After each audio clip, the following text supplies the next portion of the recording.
nome de Jesus que rogamos e pedimos. Amém.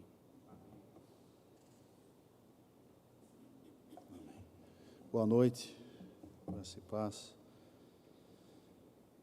Abra sua Bíblia no Evangelho de Marcos, capítulo 10. Marcos, capítulo 10, do verso 46 ao verso 52. Milagre de Jesus. Jesus ainda faz milagres ou não? Amém. Faz muitos milagres. Esse é o Deus que nós cremos, é o Deus que nós servimos, é o Jesus que nós servimos, um Jesus vivo que ainda faz milagres. Evangelho de Marcos, capítulo 10, a partir do verso 46, diz assim: foram para Jericó. Quando ele saía de Jericó, juntamente com os discípulos e numerosa multidão, Bartimeu, cego, mendigo, filho de Timeu, estava sentado à beira do caminho. E ouvindo que era Jesus, o Nazareno, pôs-se a clamar: Jesus, filho de Davi, tem compaixão de mim.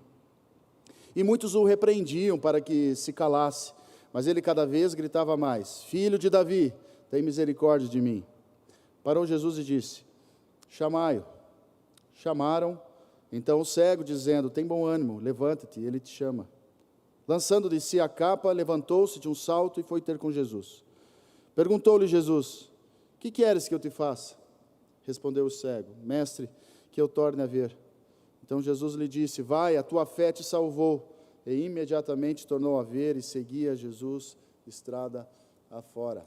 Amém. Pai querido, em nome de Jesus, fala conosco agora por meio do texto que nós lemos, que seja a sua palavra falando aos nossos corações. Amém. Bom, palavra, uma frase incrível, uma frase maravilhosa dita por Jesus, aquele homem: o que queres que eu te faça? Todos nós temos os nossos sonhos, dependendo da sua idade, os mais novos, os mais velhos, todos nós temos as nossas necessidades, e elas colocadas, se somos crentes, enfim, diante do Senhor, em oração. Senhor, eu preciso. Senhor, eu sonho com uma vida melhor, eu sonho com o meu filho melhor posicionado, eu sonho com a minha saúde, eu tenho vontades, eu tenho desejos, muitos deles aplicados a necessidades reais da nossa vida. Independente da sua idade, como eu disse, ninguém é tão bem resolvido assim, que não tenha diante do Senhor uma oração, possa dizer: eu preciso, Pai, eu preciso do Senhor. Se não é para você, é para quem te cerca, enfim, mas nós temos os nossos desejos. Esse texto que nós lemos fala de um homem que tinha de fato um grande desejo, acima disso, uma grande necessidade. Esse homem estava a caminho de Jericó.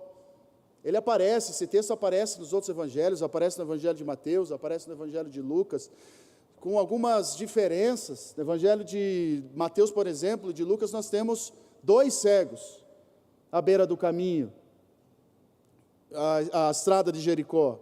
Jericó era uma cidade próspera, uma cidade que manufaturava tecido, era uma cidade de quase de campo, era uma cidade verde, era um oásis. As pessoas que iam para lá normalmente tinham dinheiro.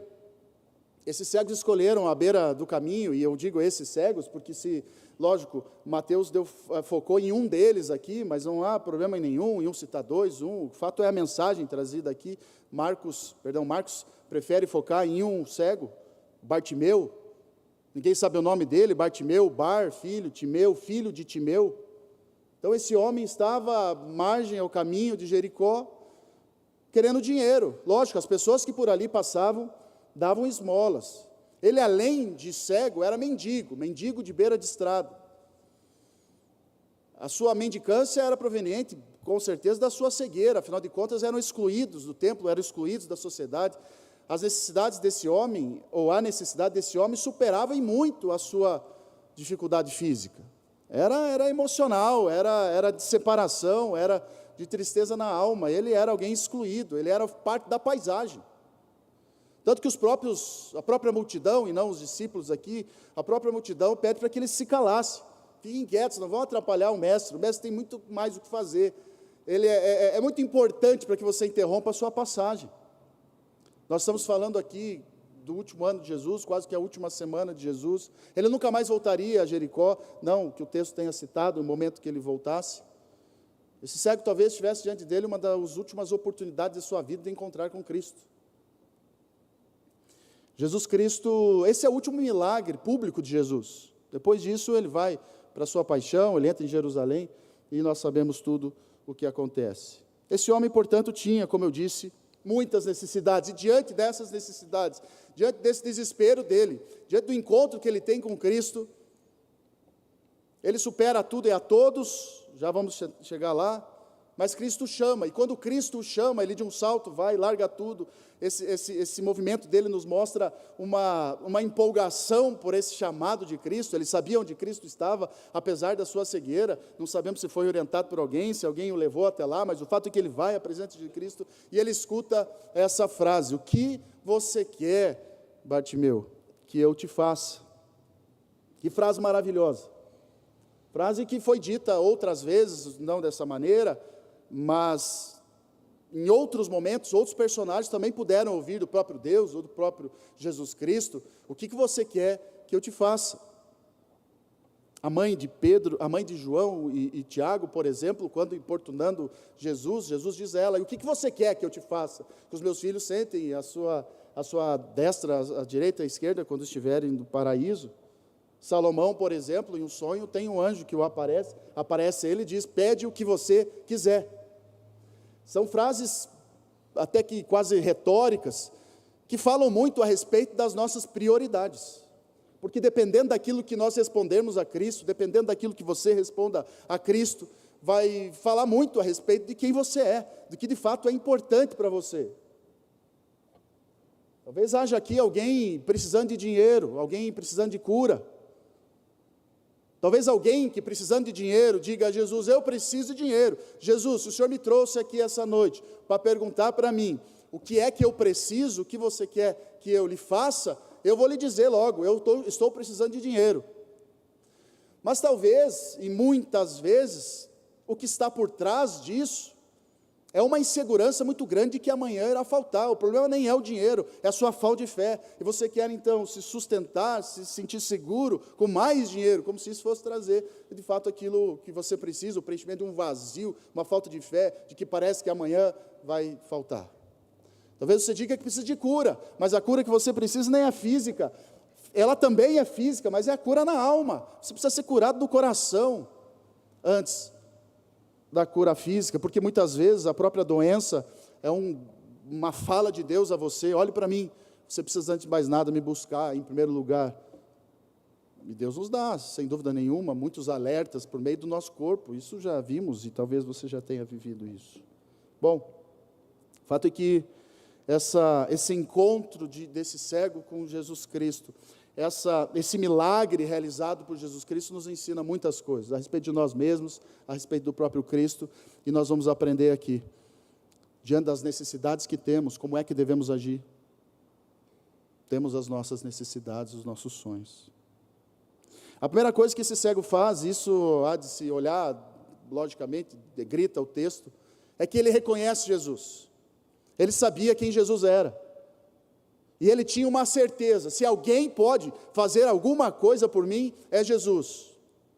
Veja que ele já nem criava a expectativa que Jesus fosse dar esmola para ele. Não era essa a demanda dele com Jesus Cristo.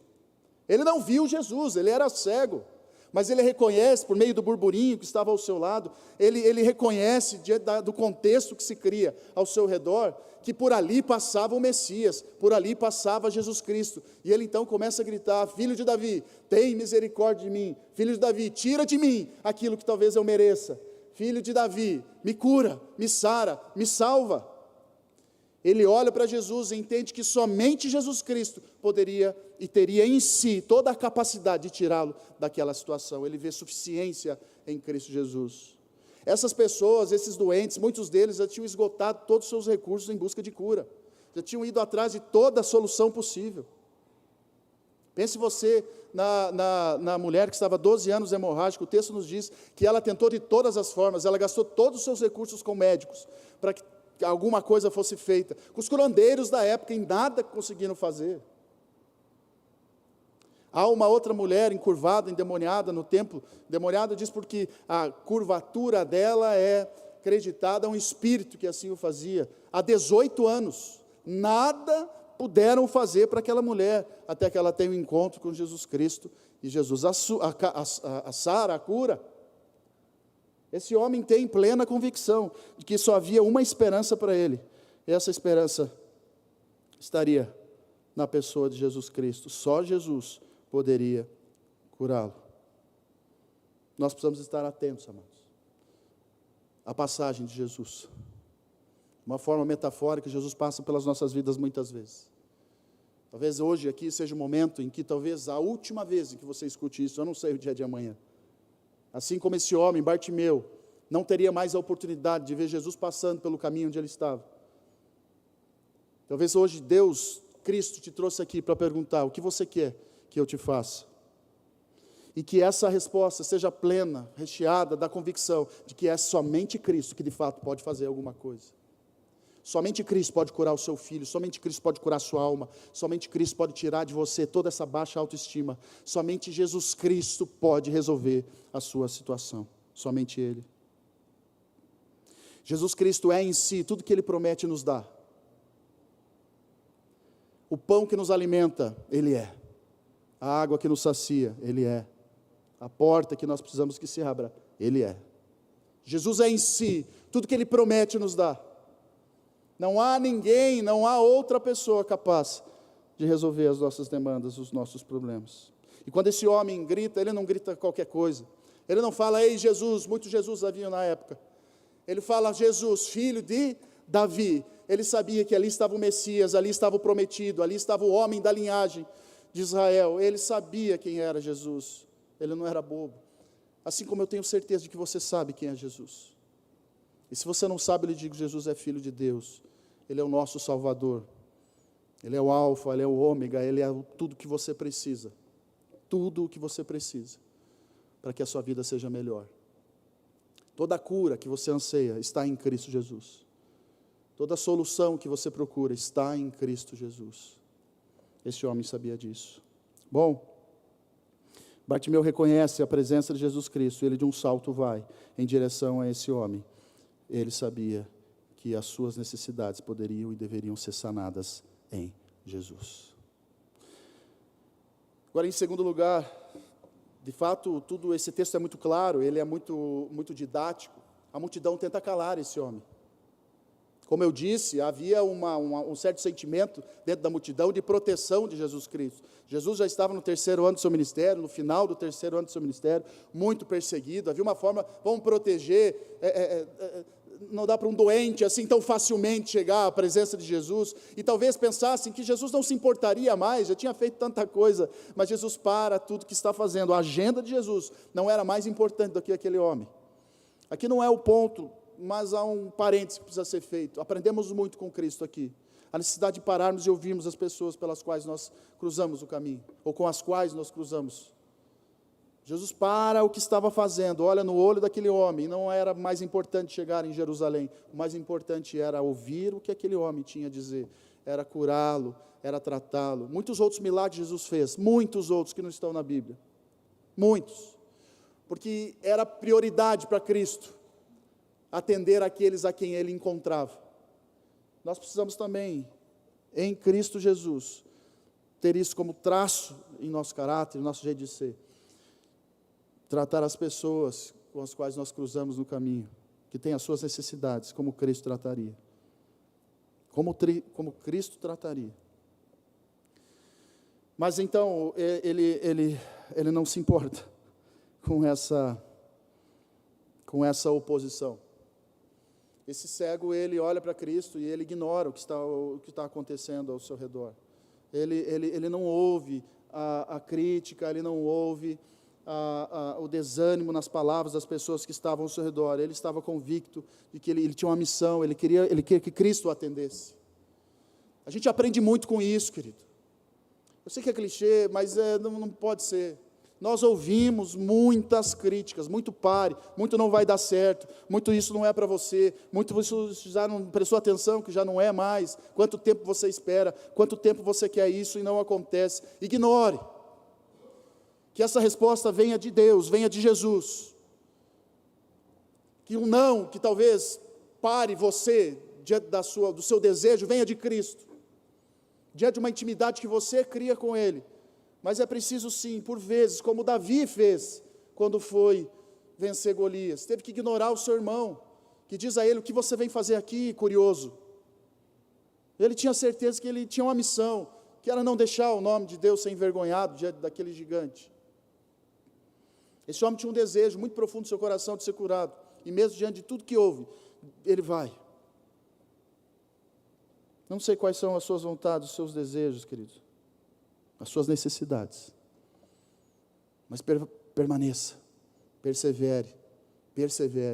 A vitória desse homem não se fez no dia em que ele foi curado. A vitória desse homem, esse foi o dia do reconhecimento. Mas esse homem venceu todos os dias que ele acordou e pensou: eu não vou desistir. Esse homem venceu todos os dias em que ele foi ao caminho daquela estrada de Jericó, quando ninguém mais olhava para ele, e ele ficava lá: quem sabe um dia talvez Jesus passe por aqui, e quando ele passar, eu não vou perder a oportunidade. Esse homem consegue o que consegue, porque aquele dia ele estava ali. Muitos de nós desistimos. Pensem em Noé, outra história conhecidíssima de todos nós. Por 100 anos ele constrói uma arca numa região árida. Por 100 anos ele constrói uma arca em uma região em que talvez olhassem para ele: você é maluco, o que você está fazendo aqui? Ele não desiste, ele sabia o que ele queria, ele colocou aquilo diante de Deus, e na verdade ele era a palavra do próprio Deus para ele. Ele crê no que ele precisava ser dito ou feito. Tem algumas histórias contemporâneas sobre isso. Ontem conversava com a Rebeca sobre... A Rebeca gosta muito do Harry Potter, né? Da saga, dos livros. A Rebequinha está aqui hoje. J.K. Rowling, Rebeca, acertei? Da autora do livro. Essa autora, ela tenta por 12 vezes submeter a literatura dela a alguma editora. Por 12 vezes ela escutou: não, isso aqui não serve para nada. É de dar risada, porque hoje são 500 milhões de cópias, não sei, dos livros mais vendidos do mundo. Por 12 vezes, pegaram o livro dela e disseram: isso aqui não vale nada. Até que a filha de uma das editoras leu, meio que sem querer, falou: adorei. O editor falou assim: tá bom, então vamos fazer poucas cópias, só para ver o que vai dar. E deu o que deu. Todos aqui, né, já ouviram falar em Walt Disney, muitos, inclusive, já foram à Disney. Muitos sabem da história desse homem, quantos nãos ele levou. Quando ele desenha o Mickey Mouse, ele apresenta isso. Foi mandado embora, inclusive, de uma agência de publicidade, algo assim, por falta de criatividade. Falta de criatividade. Quando ele desenha o Mickey, ele apresenta também a algumas empresas e diz: isso não vai dar certo, as mulheres têm medo de rato. É verdade, né? Enfim, ele não desistiu, deu muito certo, e a gente sabe onde foi parar. Você não precisa ser o Walt Disney, você não precisa ser a J.K. Rowling, você tem a sua história. Agora, todos os dias, se você tem certeza do que Deus disse, aquilo que está lá, só aqui, entre você e Deus, continue, persevere, mesmo que você ouça muitos nãos. Foi o que esse homem fez. Ele perseverou, ele tinha plena convicção de que se um dia Jesus passasse por ali, ele não perderia a oportunidade. Nós temos um privilégio muito grande agora de ter acesso imediato a Cristo por meio do Espírito Santo, que intercede por nós com gemidos inexprimíveis. Não estamos sozinhos. Alguém disse, tem uma frase conhecida, que enquanto você tiver um livro em suas mãos, você nunca estará só. Agora, para nós crentes é muito mais do que isso. Enquanto nós estivermos com Jesus Cristo, nós nunca estaremos só. Nós temos o privilégio de encontrar a Cristo todos os dias, em todos os momentos que nós quisermos, fechando os nossos olhos ou não, mas nos colocando a Deus em oração: Senhor, estou aqui, passe pela minha vida, passe pelo meu caminho. Todos nós, você tem as suas necessidades, os seus sonhos, talvez não diretamente a você, e eu acredito que quanto mais a gente vai envelhecendo, eu sou novo ainda, quanto mais a gente vai envelhecendo, eu acho que mais altruísta nós vamos ficando, né? Eu acho que os nossos sonhos vão sendo depositados sobre a vida das pessoas que nos cercam. Afinal de contas, a gente imagina que logo seremos levados a Cristo. Não há mais também tanto tempo para sonhar tanta coisa assim. E a gente quer que aqueles que fiquem tenham uma vida boa. São sonhos também. E que assim seja, que diante dos sonhos que você tem, dos desejos, das suas necessidades que você enxerga na vida daqueles que você ama, você tenha plena convicção de que Cristo continua passando a caminho de Jericó. E que você pode e deve clamar: Filho de Davi, tem misericórdia de mim. Filho de Davi, eu tenho um sonho, eu tenho um desejo, eu tenho uma necessidade, eu tenho plena certeza de que só o Senhor é capaz de me sarar, de me curar e de me dar aquilo que eu preciso, de curar as pessoas que estão à minha volta, de dar às pessoas que eu amo aquilo que elas precisam. Por fim, a transformação que vem de Jesus, e de fato esse cego foi transformado, ela nos leva a um testemunho que impacta as pessoas que estão ao nosso redor. Ela é completa, e de fato foi, e aqui o texto até não nos diz isso claramente, mas obviamente ele é restaurado à adoração, ao templo, mas o que o texto nos diz claramente é que aqueles que estavam ao seu redor louvam a Deus junto com ele. Ou seja, o que Deus fez na vida desse homem, que Jesus fez na vida dele, serve de testemunho para aqueles que estavam ao seu redor, para aqueles que o cercavam. E é assim comigo, é assim com você. A forma como você se comporta diante das suas necessidades, diante dos seus problemas, também serve de testemunho. A forma como você se comporta quando a bênção vem, também serve de testemunho. Que você abra a sua boca para proclamar todas as vezes, para anunciar todas as vezes que Deus te curou, que Deus te sarou, que Deus fez por você. Que você seja grato o suficiente para voltar a Cristo e dizer: muito obrigado, Deus, porque um dia eu vim aqui pedir e eu recebi. Louvado seja o seu nome, porque eu sei que veio do Senhor. Mas que permaneça e continue em qualquer oportunidade que tenha, de abrir a sua boca e dizer: um dia eu passei por isso e Cristo me curou. Essa é uma forma de você falar e anunciar o poder do Evangelho, o poder de Jesus Cristo na sua vida e que pode alcançar a vida daqueles que estão ao seu redor. Bom, saiba o que você quer. Porque de fato não são todos que sabem as suas reais necessidades. Como eu disse, talvez você esteja pedindo alguma coisa e não seja essa a sua verdadeira necessidade. Eu atendo algumas pessoas, em contexto diferente, também você tem o seu, mas eu atendo algumas pessoas que vão lá chorar as pitangas. Meu filho isso, a professora isso, e vem com todos os seus direitos. E tem uma palavra, eu aprendi uma frase que ela serve para 90% dos casos. Eu sempre digo assim, tá, depois eu ouvi, eu falo: o que você quer? Eu ouvi, mas o que você quer de fato? A maioria não sabe responder. Não sabe o que querem. Elas queriam desabafar, elas queriam reclamar, elas queriam não sei o quê. Tá, mas o que você quer? Você quer que eu... Não, tá tudo bem, eu só queria dizer. As pessoas não sabem o que elas querem. Essa é uma resposta que você precisa ter na ponta da língua. O que você quer de Jesus? Não olhando para Jesus como uma mercadoria, como alguém, como o provedor de todas as suas necessidades, não de uma forma interesseira. De fato, Ele é provedor daquilo que nós precisamos, mas sem olhar para Jesus de uma forma interesseira, reconhecendo que Ele é a fonte da nossa cura, Ele é a fonte daquilo que nós precisamos para viver bem. Só vem dEle, toda a bênção vem dEle. De uma forma madura, olhando para Cristo, falando com Cristo. Você seria capaz de dizer: Senhor, é disso que eu preciso? Essa é uma resposta que você precisa ter. Senhor, eu sei que eu tenho pedido isso, mas de fato eu estou mal. Eu preciso de cura na alma, eu preciso parar de pecar, Pai. Porque eu acho que muito daquilo que eu vivo, desse sofrimento que eu vivo, é da minha falta de santidade. E a falta de santidade traz uma perturbação. A gente acha que precisa de algo, na verdade nem precisa, só precisa de paz no coração, de colocar a cabeça no travesseiro, sabendo que ter vivido uma vida reta, santa. Isso nos traz paz. Muitos dos nossos problemas são provenientes de um vazio que nós mesmos vamos criando, é tanto eu, tanto nós, falta Cristo dentro de você. E o dia que de fato você viver uma vida rendida aos pés de Cristo, você vai ver que tem tão poucas necessidades, porque Ele já é suficiente. Bom,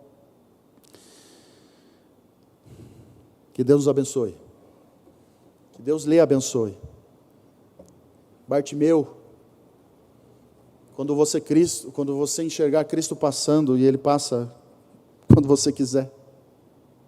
Que você tenha a ousadia de dizer: filho de Davi, tem misericórdia de mim. Filho de Davi, eu sei que a minha cura está em você. Filho de Davi, olha para mim, em nome de Jesus. Pai querido, obrigado pela certeza de que temos, de que o Senhor é todo poderoso, de que o Senhor olha para nós, de que o Senhor, assim como olhou para esse cego, o Senhor continua nos olhando, nos enxergando, Pai. O Senhor para nos ouvir, o Senhor nos dá atenção. Esse homem de fato precisava de cura e foi curado. Muitos de nós precisamos também de cura, Pai. Precisamos de cura, uma cura vinda do Senhor. Precisamos de paz no coração. Muitos de nós, Deus, precisa de coisas materiais, precisa de cura na alma, no corpo. Não sei, Pai, quais são as reais necessidades, mas que tenhamos a plena convicção de que o Senhor é a fonte da cura, é o Senhor que nos sara, e de que a resposta está no Senhor. Oh, Deus querido, não nos deixe perder tempo, procurando em nós, em outras pessoas, aquilo que só o Senhor pode nos dar. Que assim seja, Pai. Que saiamos essa noite daqui com mais fé, mais certos de que o Senhor é capaz, no tempo do Senhor, em nome de Jesus. Amém.